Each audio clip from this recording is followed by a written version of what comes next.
Good evening and thank you. My name is Waldo Johnson. I'm Vice Provost of Diversity and Inclusion and Professor at the Crown Family School of Social Work, Policy, and Practice. And it is my distinct pleasure to welcome you to this evening's event. It is a pleasure to be here and to celebrate Dr. Daryl Fairweather and the publication of her book, Take the Game: Economics Cheat Codes for Life, Love, and Work. The Office of the Provost is thrilled to host this event in partnership with the Becker Friedman Institute and to have the opportunity to highlight work that so clearly reflects University of Chicago's enduring mission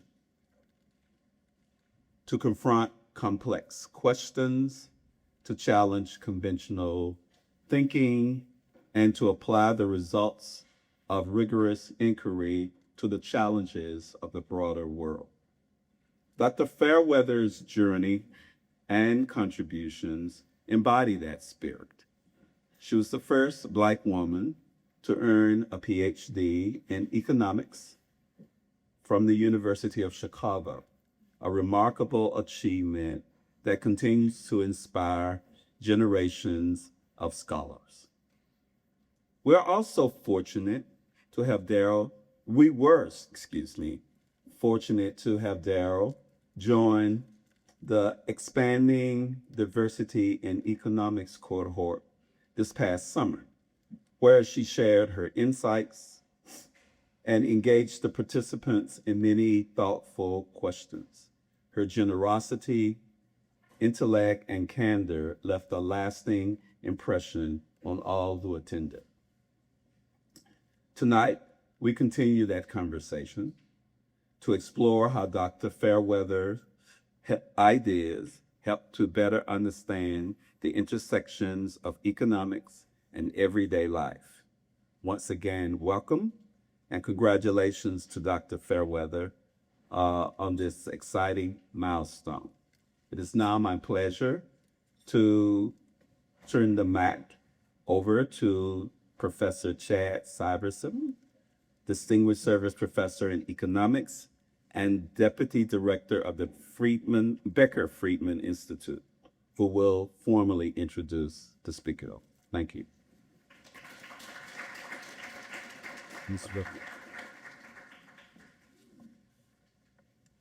Thank you, Vice Provost Johnson, for that warm welcome.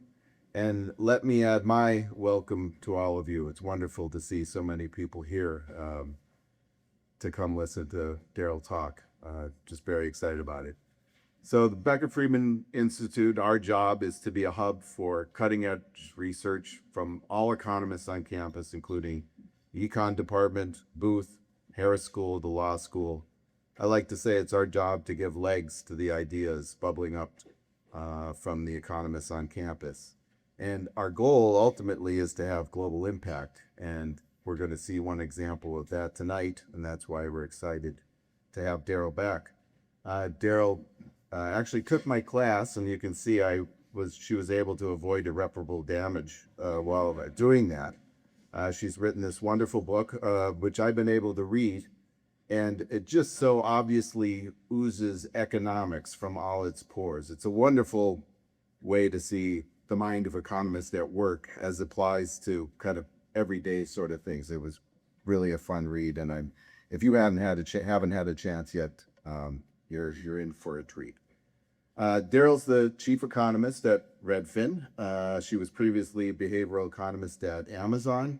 She's on a number of professional boards. She is a trusted and frequent commentator on and analyst of housing markets.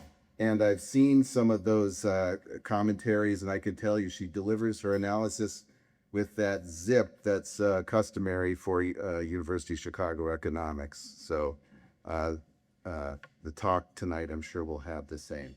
Just in terms of logistics, there will be time for asking questions at the end of the talk, so please hold your questions until then.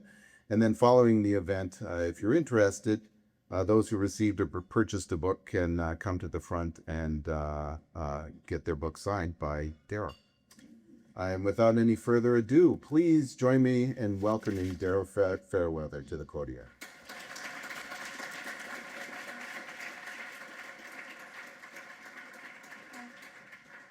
All right, thank you so much for having me. It's such a privilege to come back here. I enrolled at the University of Chicago as a graduate student 15 years ago. As Todd said, I'm now the chief economist at Redfin. I've been there for 7 years. And this book is really about my journey from academia into the private sector, applying everything I learned when I was in graduate school to the uncertain labor market and also relationships, and really just figuring out how to get the most out of life. The core idea of the book is that life is a series of economic games. And you don't need to be an economist necessarily, but you interact with the economy every single day, so it's really useful to understand how economics works. You can use these fundamental economic concepts to achieve your personal and professional goals, and it's really just about making the best possible choices given the options that you have.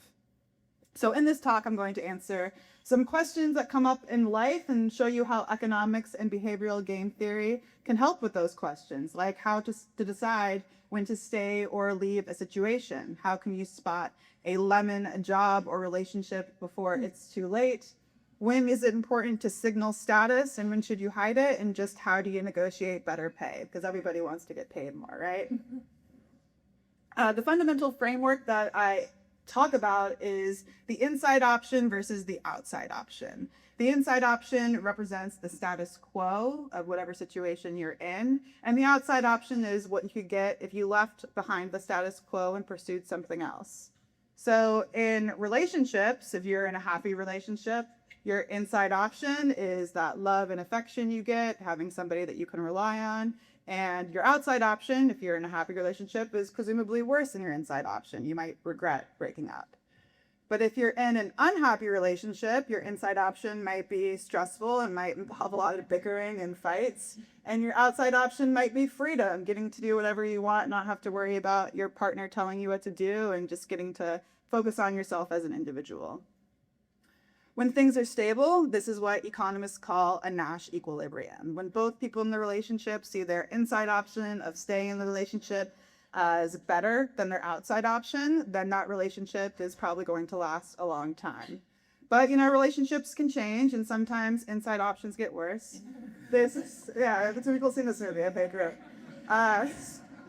So one of my favorite examples of game theory is from the movie Two Can Play That Game, which came out in 2001. This is probably my first introduction to game theory. And in the movie, Vivica A. Fox's character is in a relationship with Morris Chestnut's character. At first, everything is great. They're getting along. But then Morris Chestnut starts making choices that degrade Vivica A. Fox's inside option. He starts flirting with other women. He takes another woman out dancing and is kind of flaunting that in front of her. And Vivica's friends, they start telling her, like, you need to get back at him. You need to yell at him. You need to smash his stuff. You need to embarrass him, show him that, he can't do this kind of behavior. But Vivica's character is much smarter than that. She understood that hurting his inside option wouldn't make him more likely to stay with her or to improve her inside option. She needed to go work on her outside options. So what she does is that she goes and shows her boyfriend how many other people would love to date her, and she starts flaunting all of these other suitors to him. She even brings one of these suitors to a party that she knows that Morris Chestnut's character will be at, and she drops a condom in front of him and flying. Yeah, you see the movie, it's great.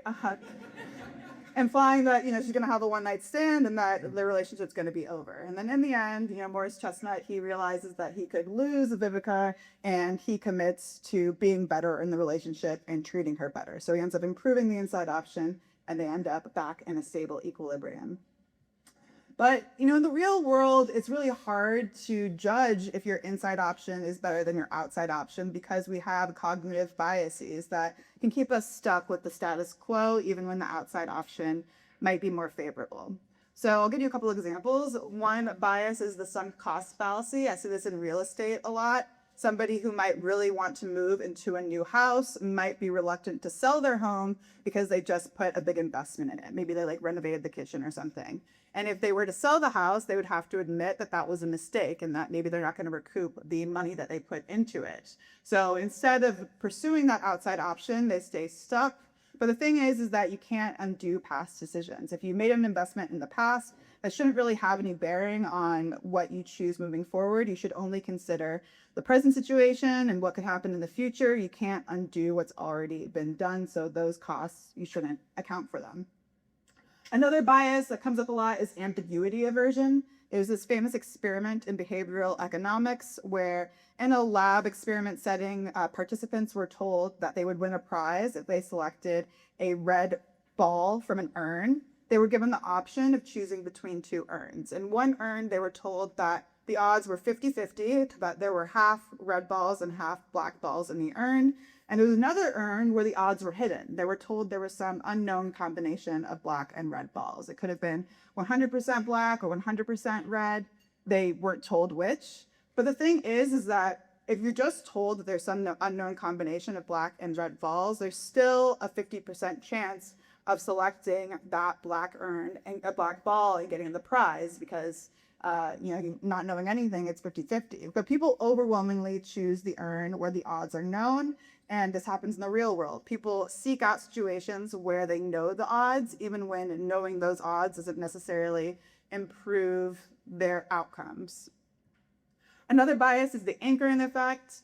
This is when people fixate on just one piece of information. We see this in real estate a lot. Like somebody will focus on the list price of the home and not consider that they might be able to get the home for less than listed price. So they don't think about other costs like insurance costs or property taxes. It's kind of related to uncertainty aversion, where people tend to fixate on things that are known or things that are really apparent to them and not think about these other hidden factors that matter just as much. Another one is optimism bias. That's just believing that things will get better, even though you don't really have any evidence that things will improve. And then another one is herding behavior. That's like just going with the crowd, following somebody off a bridge because all your friends are jumping off the bridge, that type of situation. And this comes up in real estate too. It was one of the causes of the 2006 housing bubble. Everyone believed that home prices went up and that idea just spread, and it was really hard for people to go against the herd in that situation. So my advice is that anytime you're making a decision about whether to stick with your inside option or your outside option is to go through a checklist of biases. You can ask yourself, am I falling for sunk costs? Am I avoiding this because of ambiguity? Am I anchoring on the wrong details? Am I falling for optimism bias? Am I just following the herd? There are lots of other biases that psychologists have identified. One of my gripes with psychologists is that they love naming things, but they're not really good at distinguishing between the biases. But you can still kind of use this as a way to help yourself, understand if you are falling for some kind of bias when you really should be doing things more rationally. So I'll give you an experience of where this has come up in my life. So when I was an undergrad, it was during the height of the Great Recession. I had secured an internship at Morgan Stanley, and this was when a lot of banks were canceling their internship program. So I was really grateful to have it. It was I was really happy just to have the job. But once I got there, the job started to kind of suck. It was just so much work. It was just way more work than what I thought I could handle. And I was at MIT for undergrad, so it's not like I wasn't used to hard work, but it was a different kind of work. So I'll give you an example. So when we got to the internship, they had all hundreds of us interns get into this makeshift lecture hall, and they taught us all of the Excel spreadsheet codes that we would need to use in the job. And it was just so obvious that we were all interchangeable in this role. The only way I could stand out was to work longer hours. And even though I was there from 8 in the morning till 8 at night, there was always other interns who got there before me and stayed longer than me. I just couldn't compete in terms of how long I was willing to sit in the job. The other people even working on the weekends, and I wanted to, have fun in New York City. I didn't want to work the entire time. So what could I really do just as an intern to improve my options? Now there's research on this topic. There's research where the economists looked at worker firm data from the Netherlands, and they wanted to understand the relationship between being able to negotiate and your likelihood of being laid off versus your likelihood of quitting. And what they found is that workers who had a high probability of being laid off weren't able to negotiate better wages because the employer, they were already like thinking of letting them go. Why would they negotiate with them? But employees that had a high probability of quitting, they were able to negotiate higher wages. So that's one way to assess whether you can improve your inside option at a job, is just think about like what's your likelihood of being laid off versus what's your likelihood of quitting. If you're the kind of person who's on the verge of quitting, maybe you should try and negotiate because that's a really strong bargaining chip. There is other research that looked at how successful employees are at negotiating wages when they are lower wage, like lower on the rung at the company, versus when they are higher wage workers who are higher in the corporate hierarchy. They looked at employees in Washington State, looking at wage records, and like think about a secretary or an assistant who works part-time as a Uber driver. When her Uber wages go up, she isn't able to go to her company and say, hey, I'm making more money as an Uber driver, pay me more. What ends up happening is that she quits so she can get those higher wages in her secondary job. But say a senior cybersecurity engineer who moonlights as a consultant, when his consultant wages go up, he is able to go to his company and say, hey, I could make more as a consultant, pay me more in my primary job, or I'm not going to work as much. That is successful. They are able to negotiate higher wages. So as just an intern at Morgan Stanley, I wasn't going to be in a position to negotiate better wages. I was lower wage compared to the other employees there. They had all these other people working in there. It was a recession. I was probably like a higher likelihood of being let go in the first place. So I could have like neglected to reflect on this. I could have fallen for optimism bias and just thought like, hey, I'm going to stick it out. Maybe things will get better. Maybe over time I'll get better at working longer hours. I could have fallen for herding behavior. All the other interns, they seem to really be dedicated to this job. They really want the job offer. Maybe I should act like them and just pursue it. But instead, I decided to think about my outside options, and I determined that going to graduate school here at the University of Chicago would be my best outside option. I think Chicago is a great outside option, of course. I didn't know at the time that I would get in, but I decided to apply, and I ended up getting in, and that's where I ended up going. So the lesson here is about how to analyze any relationship. First, you identify your inside and outside options. Then you think about your negotiating opponent, in this case, your employer's outside and inside options. Morgan Stanley had great outside options. They could have hired any intern. They didn't need to hire me. Next step is to determine if you have the power to negotiate better terms based on your options and your opponent's options. And the next step is that if you find out that your outside option is better than what you could potentially negotiate, then you need to walk away. You just need to accept that you gotta move on to other pastures. All right, switching gears a bit, I'm gonna talk about another famous negotiation. This was an ultimatum with Destiny's Child. So in the early 2000s, Destiny's Child was just breaking out on the scene. They had a couple of hits. They were a 4-girl group at this point. Beyonce was emerging as the lead singer, and Latadia and LaToya were starting to become unhappy in their relationship to Destiny's Child. They felt like Beyonce's dad, who was the manager, Matthew Knowles, was giving Beyonce preferential treatment, and that was the reason why she was getting all the magazine covers and getting all the attention and all the solos. And they felt like, we're equal members of this group. We want to be treated equally. So they went to Beyonce and Kelly and told them, you have to fire the manager, Beyonce's dad, or else we're going to quit. And they gave this ultimatum at a point when it probably would have really hurt Destiny's Child. They weren't really established. They had a couple hits, losing half their members. They thought that this was a really great moment because it would break up the group if they left. But I think they didn't understand the ultimatum game. So this is another famous experiment in behavioral economics where 2 players are given an amount of money to split between them. The first player, let's say it's $100, can decide how much money to give the second player, and the second player gets to decide whether to accept or reject the offer. If the second player accepts the offer, they split the money according to how the first player decided to split it. And if they reject the offer, they both get nothing.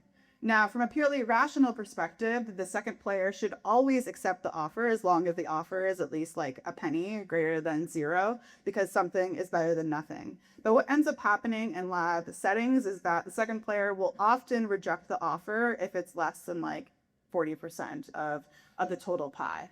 And the reason they do this is because people care about more than just money. They care about fairness, they care about equal treatment and how that treatment makes them feel. So just because, you might think that you have the upper hand in a negotiation doesn't necessarily mean it's going to go the way you think it will go if you don't really understand what the other person you're negotiating against cares about. And I had this experience in my first job out of graduate school. I was working in litigation consulting. I was falling a little bit for herding behavior and uncertainty aversion when I picked that job, because it's a very common job for people graduating with a PhD in economics to get. But once I got to the job, I again was in a situation where I didn't like the job at all. I thought that I was going to have like a lot of time to go to the beach. It was a job in San Diego, and I was fixating on that detail, and they paid me a lot of money, $200,000 a year, so I was fixating on that detail when I got the job. But once I was there, the actual work-life balance was basically non-existent. I was expected to be on call all the time. It was a very perfectionist culture, and I kept making mistakes and getting reprimanded for it. And even though I kept getting reprimanded for making mistakes, it kept giving me more and more responsibility.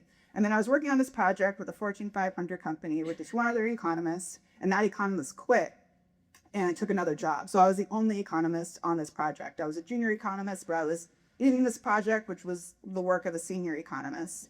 And I felt like this wasn't fair. So I thought about like what to do, and I decided, before quitting, I'm going to go to my boss and ask for a raise. I'm going to explain to him that I have all this responsibility and that I should be getting paid more because I'm doing so much more work than what I originally signed up for.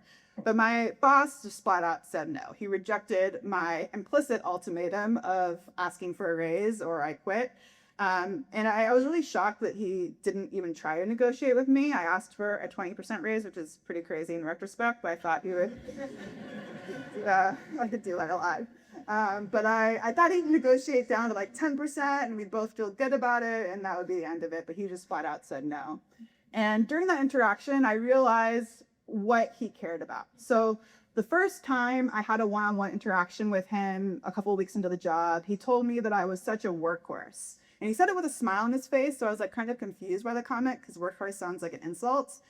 But it was during that negotiation that I realized what he really cared about. He didn't care so much about impressing the client or making sure that the project went through, me being the only economist. What he cared about was having an employee who would do the work and not ask questions, not ask for more, not question things at all, because that's what a workhorse does. And when I asked him for a raise, I was really proving that I wasn't the workhorse that he thought I was. And I knew then that like this relationship was never going to be repaired. So I ended up quitting and taking that job at Amazon and ended up in a much better situation. I like that job a lot more. This interaction, though, reminded me of this famous paper by George Akerlof that helped him get the Nobel Prize on the market for lemons. In the Market for Lemons paper, he talks about how car dealers, they know more about the cars that they're selling, especially for used cars, than the people buying them. If you're buying a car, you don't know the difference, so you might just assume like there's some probability that it's a bad car, some probability it's a good car, and I want to pay somewhere in the middle of those values. But the car dealer knows which cars are good and which cars are bad, lemons versus peaches. And because they need to make a profit, they'll end up only selling lemons to uninformed buyers. And for this job, I was the uninformed buyer as somebody on the labor market. I didn't know the difference between a good job and a bad job. And it was easy for my employer to kind of misrepresent how good of a job it was. And I fell for it because I was uninformed. I didn't have the information. So the lesson here is that when you're navigating uncertainty, when you're navigating hidden information, there are still things you can do to improve your negotiating ability. The first step is to identify your opponent's true objectives. Listen to what they say, but also watch their actions.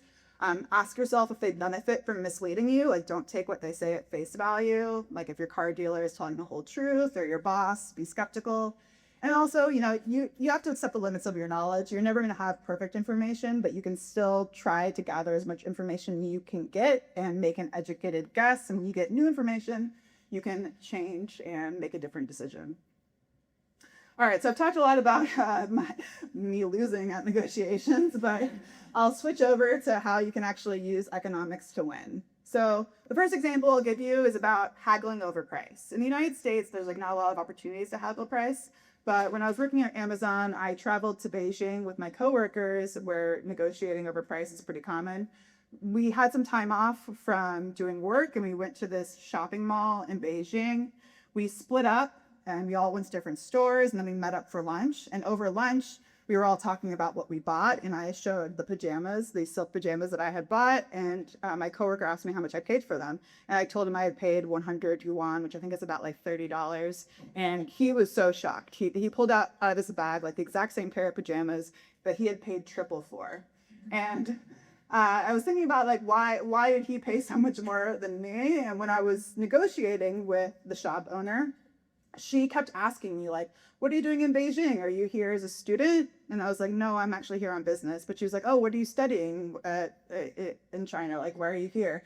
And it was always, she thought I was a student, that I was younger than I actually was, that I didn't make any money. I mean, I was kind of dressed like a student. I was wearing just like jeans and a t-shirt. And her assumption about me led her to offer me a much lower price than my coworker, who was middle-aged, white, blonde-haired, blue-eyed. She probably looked at him and was like, he can pay triple what this other girl could pay.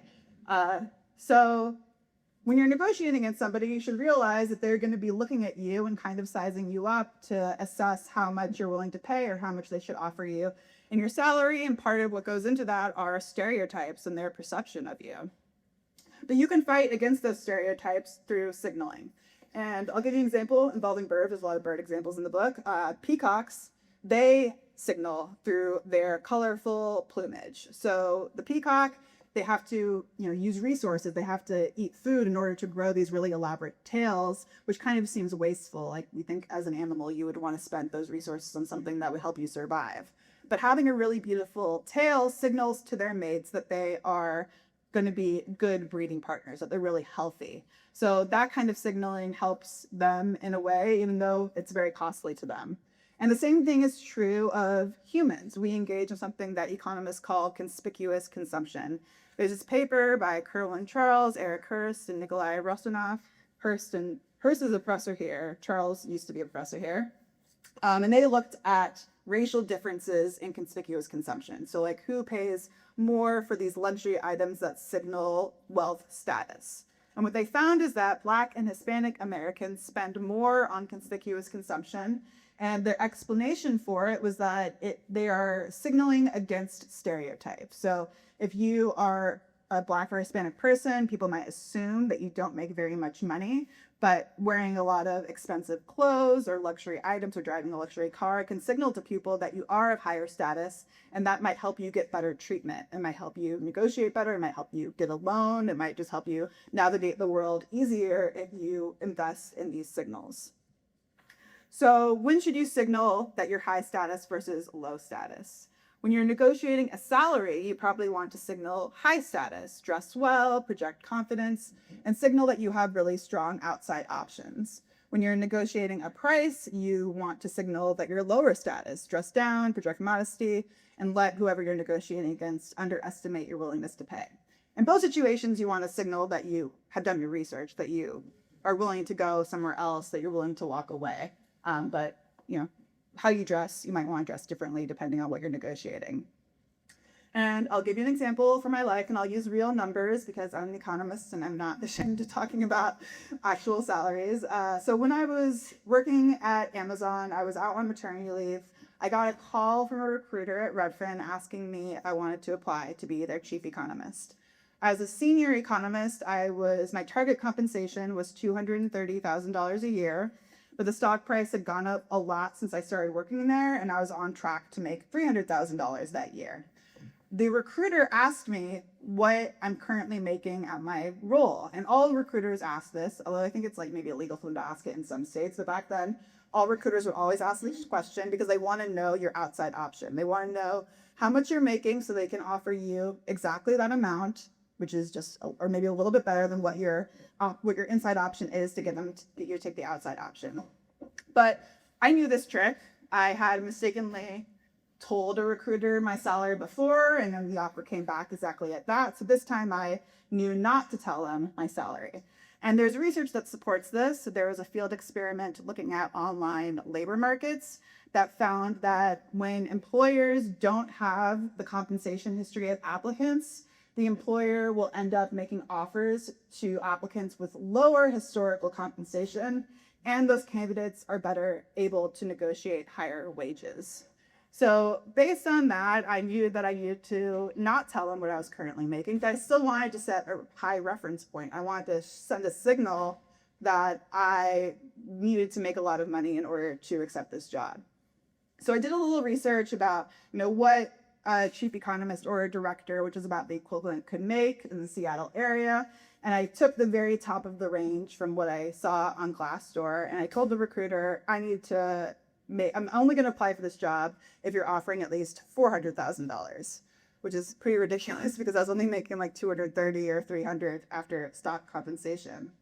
But what ended up happening is that once I was actually applying for the job, my biases were shifting. So when the recruiter first called me, I wasn't interested in really applying. I liked the job that I was in, and I had status quo bias. I had sunk cost fallacy, how much I had already invested in the job that I was in.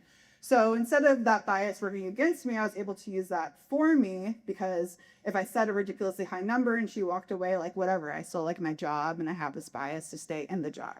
So that gave me the nerve to ask for this really high salary. Once I actually was going through the job application process and meeting the other employees and learning more about the job, the bias kind of shifted in the other direction. Now I was already invested in getting this new Redfin job, and I started to feel a bit more desperate, like, oh, I really hope I get it. Had I waited to set my compensation target later, I probably wouldn't have had the nerve to ask for so much because I was already invested in getting that opportunity. So sometimes you can use your biases in your favor. So I went through the job application process. They ended up giving me the offer, and the recruiter ended up offering me $360,000, only 10% less than what I had asked for, and it was way more than I was expecting to make. So of course I took the job, and I've been at Redfin ever since.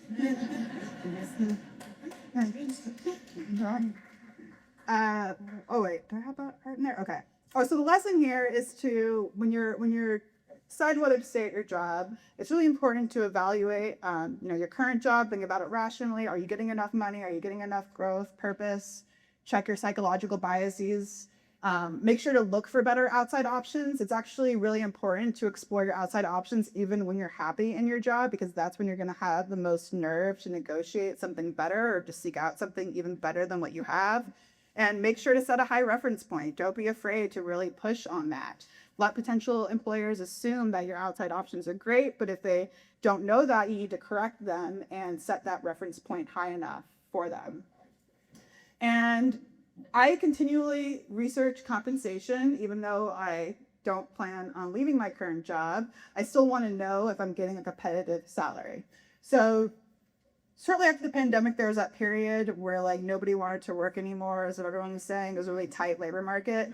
And I started to suspect that, how much, maybe my compensation targets should increase. Maybe chief economists are making more money than what I was initially making. So I couldn't really go on Glassdoor and look at compensation at this point. It hadn't really changed. I wanted to get some real-time information, so I needed to do some research, some field research. So I saw that there was a job opening for a chief economist at a credit card company. So I messaged the recruiter, set up a phone call, and I did that same line where I was like, I'm only going to apply for this job. This time I said, if you're offering at least $500,000. And the recruiter said, oh, that's way outside of our compensation target. I can't offer you that much money. And I was like, okay, fine, whatever. I wasn't even really trying to leave my job. So I'm gone. But then 6 months later, she called me back. And she was like, great news. I was able to increase the compensation range. So now, you should apply for this job because we can't offer you that much money. But I wasn't really interested in leaving my job. It was not really what I was interested in. It was very salesy and I have to travel a lot. But I knew now, okay, this is how much chief economists are making. I should set my new target at $500,000. And so the next time I went to go negotiate with Redfin, I had a new target in mind and I had researched what that was. So lesson is to do your research. And I'll tell you another short story. So after publishing my book with the University of Chicago magazine covered the book and featured that story about Destiny's Child and Matthew Knowles. And Matthew Knowles, Beyonce's dad, saw it and called up the University of Chicago magazine because he wanted to talk to me. They gave him my contact information. We talked. It was a very nice conversation. He'll get a few corrections. If I get a second edition,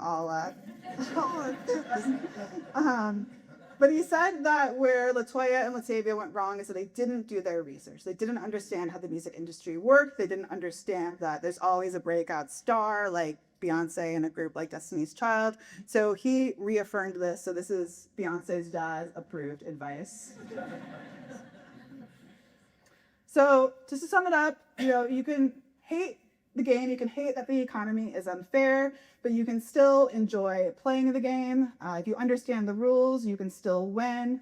Knowing that you can win, I think, makes playing more fun. And economics gives you the lens to make rational, empowered decisions in all aspects of your life, whether it's relationships or in your career, and you can achieve your goals even in an unfair system. I didn't get a lot into how the economy is unfair in this talk, but there's more of that in the book. So thank you. Please follow me on social media. There's a QR code there that has the links to all of my socials, and get the book if you haven't already. Thank you so much.